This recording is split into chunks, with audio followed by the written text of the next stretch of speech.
from a violence perspective. I'm saying that we have to go back and take our natural rights as people to understand who we are and the greatness of our people and who we are. And until we start to do that and recognize that, we're going to continue this fight. And also, you know, we need to understand that no matter what position we hold in American culture, we're still powerless.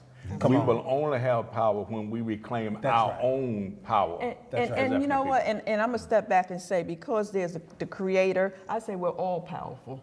That's right. Always all powerful. That's right. And as a child of God, I believe what somebody does against me, God has the ability to turn it the other way. That's right. Think about it. Our ancestors left when slavery was over, it ended. Most of them left with no shoes on their feet, no food. It took them a long time to get housing, whatever the case may be. We sit up here today, a lot of us, degrees, professional jobs. Maybe it's not a lot of us, but from where we came from, we're awesome people just where we're at. I agree with you. You know, and we can be more awesome. So we got to think about it. It's because of our relationship with the Creator and who our ancestors are. There's no way we should be where we're at today, even the amount, the percentage of us that are. Well, that has a great deal to do with with those of us who have, and it's I have mine, you get yours. It goes back to that brainwashing and trying to keep us divided as a unit. You know, we are divided as a unit. So I'm over here, you're over here. I mean, we're, like you said, we're in classes. And with that being the case, everyone is every man for himself. No, there's no unity. Yeah. We are the only culture that can't even all live in a home together. Do you know in America it's almost sacrilegious to sit up and talk about formulating something black? I know. Well, it's not just only America. I lived in Australia for 15 years. I mean, Okay. And it's still the same thing. Even there's Africans that was born in America, there's Africans born in Fiji, there's Africans that's born in England, throughout the world that are there, and we still have that divide and conquer. We do not come together because we've been taught to hate one another. We've been taught to dislike one another. And not only that, just real quick, and the suspicion, even at work, when three of us are together, Yeah, we can't even eat lunch together. I face that at right one now. table. they'll run off, and I'm like, get over here! Are you kidding me? This is ridiculous. I face that Again, right here, this owning moment. our power as who we are, as God-given human beings, we have the right to love and respect each other, And not with be each- afraid, exactly. and not be afraid to stand up. And we have to be able to stand up system. and challenge those rules. Because I remember in Boston as a young man that this was at the time when the brothers were selling bean pies and Muhammad Speaks on the corner and the Panthers were live and well. They passed a law specifically for us. Anytime more than three black people stop and start talking on the corner, I don't care if you were downtown shopping, they arrested you for idle and disorderly. Okay.